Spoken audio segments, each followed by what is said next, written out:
वफाकी बजट में आयद करदा इजाफे टैक्सेस के खिलाफ एहतजाज तूल पकड़ने लगा। पेट्रोल पंप मालिकान ने तो बात मनवा ली। फ्लावर मिल्स मालिकान ने भी 11 जुलाई से आटा सप्लाई बंद करने का ऐलान कर दिया है।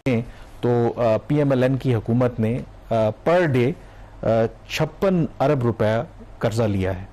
तो अलार्मिंग है या मतलब दिस इज समथिंग के अब हम एंटिसिपेट कर सकते हैं जो हमारी मईशत के हाल है। देखिए, खबर ये कि बजट में टैक्स के खिलाफ all Pakistan flower mills association ने 10 जुलाई से हड़ताल का ऐलान कर दिया है। बिजली के बुनियादी टैरिफ में 7 रुपए 12 पैसे तक फी यूनिट इजाफा कर दिया गया। अखबारी रिपोर्ट के मुताबिक घरेलू सार्फिन के लिए बिजली का फी यूनिट 48 रुपए 84 पैसे तक मुकर्रर कर दिया गया है। 18% सेल्स टैक्स के बाद फी यूनिट 57 रुपए 63 पैसे तक बढ़ जाएगा।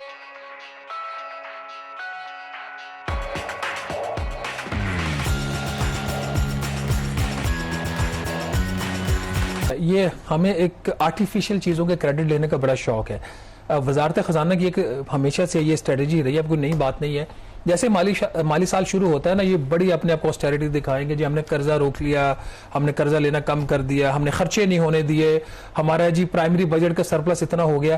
फिर ये क्या करते हैं, जैसे मार्च गुजरता है तो यकदम हाथ खोल देते हैं और फिर खर्चे होना शुरू हो जाते हैं। ये हर साल इनकी यही एक टेक्निक है और ये समझते हैं कि इससे लोगों को बड़े आराम से आप रिसीव कर सकते हैं। अब ऐसा मुमकिन नहीं है, हमें पता होता है कि कब क्या कर रहे हैं। अब यहाँ पे भी इनकी जो जब तक तो IMF का प्रोग्राम था, इन्होंने बड़ा एक टाइट कंट्रोल उस पर रखा।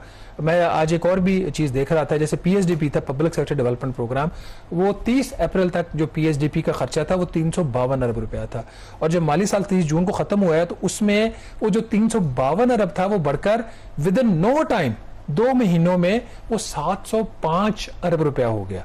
मतलब वो पैसा वेस्ट हो रहा है, वो कैसे खर्च हो रहा है, कैसे नहीं खर्च हो रहा है, किसी को कुछ पता नहीं है। बस किताब में आ जाएगा कि जी 705 या हो सकता है 720 अरब रुपया तक भी पहुंच जाए। अब अगर हम मई की बात करें, मई से पहले जो सिर्फ ये बात हम कर रहे हैं सेंट्रल गवर्नमेंट या फेडरल गवर्नमेंट के डेट की, इसमें IMF का कर्जा शामिल नहीं है, इसमें SOEs वाला कर्जा शामिल नहीं है, इसमें कुछ और एक्सटर्नल लायबिलिटीज हैं वो शामिल नहीं है। ये कर्जा जो एंड अप्रैल तक था ये था कुछ 66,000 अरब रुपया और within no time, within 31 days 31 मई को जाके ये हिट करता है तकरीबन 67,816 अरब रुपया। 1733 अरब रुपया PMLN की गवर्नमेंट ने 31 दिन में कर्जों में शामिल किया है, जो कि पर डे उसकी एवरेज बनती है 56 अरब रुपया। अगर पूरे 11 माह की आप एवरेज ले लो 21 अरब रुपया बनती है। मतलब ये ट्रिपल हो गया। कोई इनको पूछने वाला नहीं है ये पैसा किधर से आ रहा है, किधर जा रहा है और इतना बड़ा कर्जा आप ले क्यों रहे हो। और खास तौर पर जब हम 43 बिलियन की बात करते हैं ना, on an average per day कर्जा ऐड हो रहा था, उसमें आपके रुपए की कदर में बड़ी तेजी से कमी हो रही थी। यहाँ पे रुपया आपका स्टेबल है, 278 रुपए पे है। इसमें एक महीने की बात कर रहा हूँ। अगर आप पूरे साल का देख लें, पिछले साल जो जून था उसमें रुपया था कुछ 286 रुपए का $1, अब है वो 278 का। उसकी वैल्यू में 8 रुपए फी डॉलर बेहतरी हुई है। इसके बावजूद इस पूरे साल में कर्जों में इजाफा हुआ है। तो वो अगर कोई पहले कहता था कि जी आपका जो कर्जा इसलिए बढ़ रहा है कि आपका रुपया डिवैल्यू हो रहा है, तो अब क्या है। लेकिन इसमें एक जो चीज़ है, देखें हमने ये इस पर डिस्कस भी किया था कि एक तरफ तो आप जो बजट अपना पेश करते हैं उसमें जो सूद की अदायगी है वो तो बजट में शामिल होता है, लेकिन उसके अलावा मसलन हर माली साल में हमने कितना कर्जा लेना है वो एक सेपरेट एक उसका होता है। तो क्या ये जो कर्जा इन्होंने लिया है, क्योंकि बजट बनाने से पहले आपको पता होता है मसलन अब अगले माली साल में गवर्नमेंट ने अपना तय किया होगा कि ये हमारी ज़रूरियात हैं, इतना हमने जो कर्जा है वो लोकल और इतना हमने फॉरेन लेना है। तो ये जो इन्होंने जिस तरह आप कह रहे हैं कि मई में कर्जा लिया है, वो जो ओरिजिनल टारगेट था या जब पिछले माली साल का बजट अप्रूव हो रहा था तो उसके अकॉर्डिंग है या उसके बियॉन्ड है। ये देखिए 7,500 अरब रुपए का बजट खसारे का हदफ था हुकूमत का पिछले माली साल का। अब एक्चुअल नंबर तो भी नहीं आएंगे, एंड ऑफ दिस मंथ आएंगे।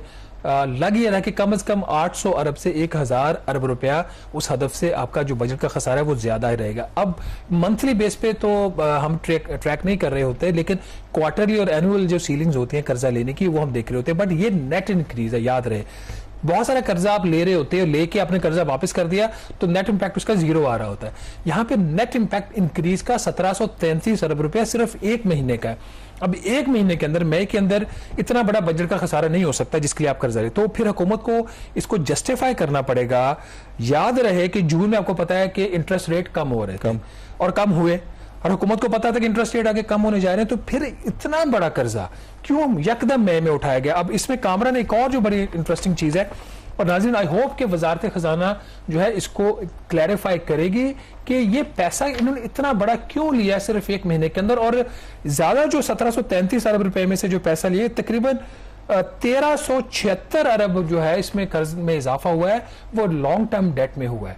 मतलब ये कि जो जब इसकी शरह सूद कम होने की उससे पहले जो कर्जा उठाया गया वो 1 साल के लिए नहीं उठाया गया या 6 माह के लिए नहीं उठाया गया, वो लंबी मुद्दत का कर्जा लिया गया।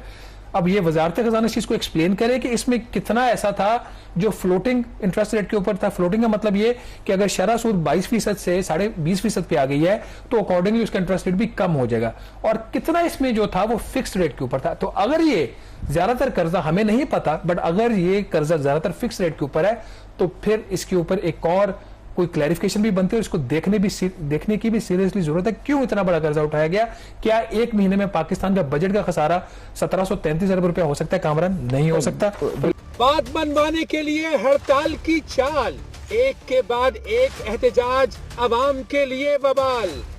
पेट्रोलियम डीलर्स ने हड़ताल करके इजाफी टैक्स वापस कराया, बाकी लोग भी इस डगर पर चल पड़े। एडजस्टमेंट्स और दीगर टैक्सेस मिलाकर फी यूनिट टैरिफ 65 रुपए से भी बढ़ जाएगा। क्या तबसरा करेंगे? मैं कोई तबसरा नहीं करूंगा। अगले महीने और उससे अगले महीने जब बिजली के बिल आएंगे तो आम आदमी दोनों हाथ उठाकर और झोली फैलाकर जो बद्दुआएं देगा, मेरी बद्दुआ भी उनमें शामिल होगी, लेकिन अल्लाह करे वो मखसूस लोगों तक महदूद रहे। एक ही मुल्क होता है हर आदमी का, एक ही जन्मभूमि होती है, अल्लाह उसको महफूज रखे। लेकिन देखो कैसी अजीब बात है, आपको भी याद नहीं, याद दिलाऊंगा तो लाखों लोगों को याद आ जाएगा कि मेरा चंद साल पहले एक तकिया कलाम हुआ करता था। 1 नहीं, 2 नहीं, 5 नहीं, 10 बार 20 बार ये कहा कि वो वक्त दूर नहीं है जब पाकिस्तानी अवाम की चीखें मरीख पर सुनाई देंगी। ये ज्यादा नहीं, 3-4 साल पहले की बात है। उस वक्त हुकूमत भी पीटीआई की थी, ये भी याद रखना।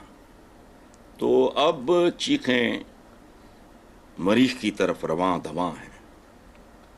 और एक बात याद रखना, ये जो दरिंदे और जानवरनुमा लोग हैं ये नहीं जानते कि बजट की एक डेफिनेशन सुनो। एक इकोनॉमिस्ट की, बहुत सीनियर इकोनॉमिस्ट की, उसने कहा था कि बजट इस तरह बनाओ जैसे भेड़ की ऊन उतारते हो। अवाम भेड़ों की तरह होते हैं, इनकी ऊन उतारते वक्त एहतियात करो कि तुम्हारा हथियार उनकी खालों तक ना जाए, वरना अवाम वो सोने के अंडे देने वाली मुर्गियां हैं जिनकी वजह से बड़े बड़े बघियाड़ पलते हैं, बड़े बड़े तेंदुए। ये सोने के अंडे देने वाली मुर्गियां हैं, इन्होंने वही खानी शुरू कर दी है। और ये खेल बहुत ज्यादा देर तक जारी रह नहीं सकता। हम जितने भी बेहिस हों, जितने भी कमजोर हों, जितने भी गए गुजरे हों, ये नामुमकिन है। फिर इसका मतलब है पूरी की पूरी इंसानी तारीख को राइट ऑफ कर दो। इन्होंने सोने के अंडे देने वाले अवाम, ये मुर्गियां, इन्होंने अंडे छोड़ के अब मुर्गियां खानी शुरू कर दी।